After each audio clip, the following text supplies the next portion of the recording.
Kita dah masukkan 1 telur, lepas tu kita tambahkan gula.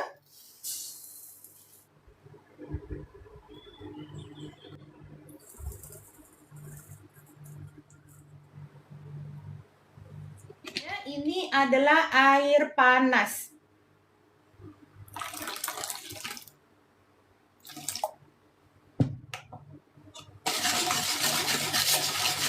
Air panas fungsinya untuk kita cairkan gula tu.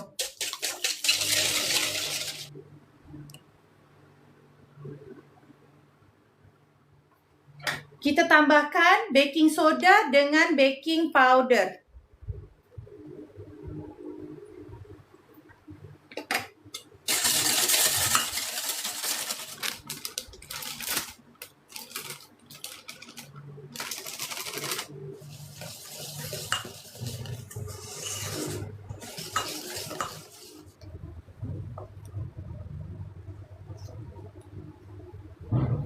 Untuk bahagian putih ni, kita tambahkan susu tepung.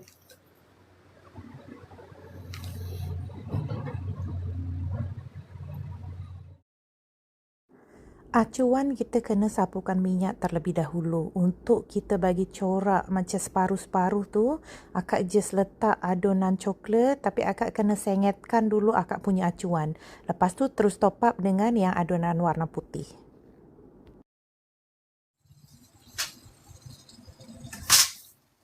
Guna api besar ya. Guna api besar kita kukus 10 hingga 15 minit.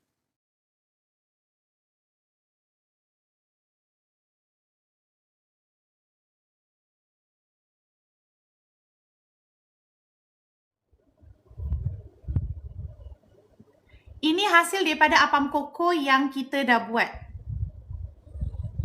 Bismillahirrahmanirrahim.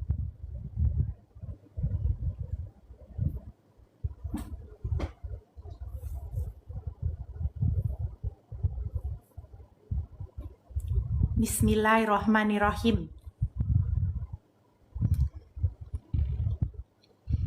Korang tahu tak rasa ni macam kita makan apa?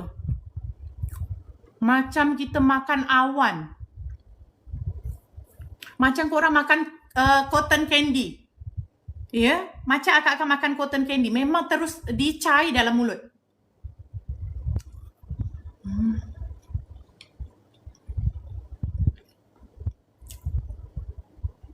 Akak makan ni, minum pula kopi O, teh O.